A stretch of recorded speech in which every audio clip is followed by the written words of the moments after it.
It'll always be slow, but at least it will go. You best not yuck my yum.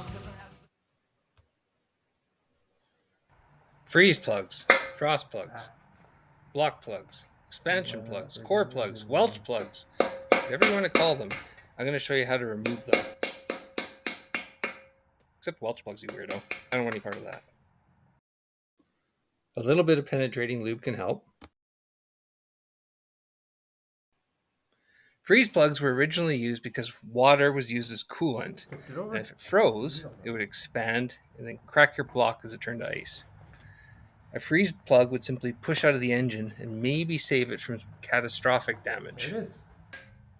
I think that's pretty doubtful that could actually work in a modern engine, Get over. but we should be using antifreeze instead anyway, so there ought to be no chance of that happening.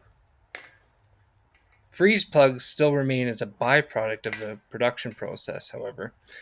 When they're casting engine blocks, passages are intentionally created to allow the casting sand to remove from inside the block. Hit it right here. And there's a happy coincidence to that because you can use those same holes to remove like junk and sludge and rust that accumulates inside your engine block's coolant passageways. You want to be lined up, right? You should just be knocking them out when doing any significant service to your engine's bottom end.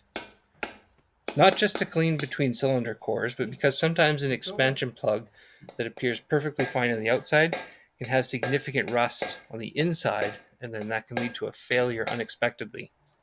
Get it over. You certainly don't want to be pulling out an engine just because your frost plug sprung a leak and you can't get a hammer and punch on it while the engine is sandwiched between the fenders and the frame rails. Fortunately, freeze plugs are cheap and they're pretty easy to pop in and out. Here I'm just pointing out that there's a little bit of silicone or RTV gasket maker that must have been applied to the freeze plugs to make sure there was no leaks. Tip, I think, than normal.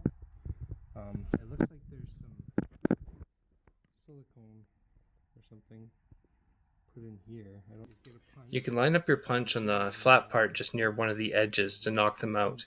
If your plug is really rusty and you knock a hole right through it, you can instead go right on the edge on the thick portion of that metal. That'll work too. And the last thing I'll leave you with is this image just showing the sizes. My wife is furious. I have a family of 3, but it barely suits me. Spending much money, she says it's not funny. Everything's new, watch out, it could happen to you. Courier!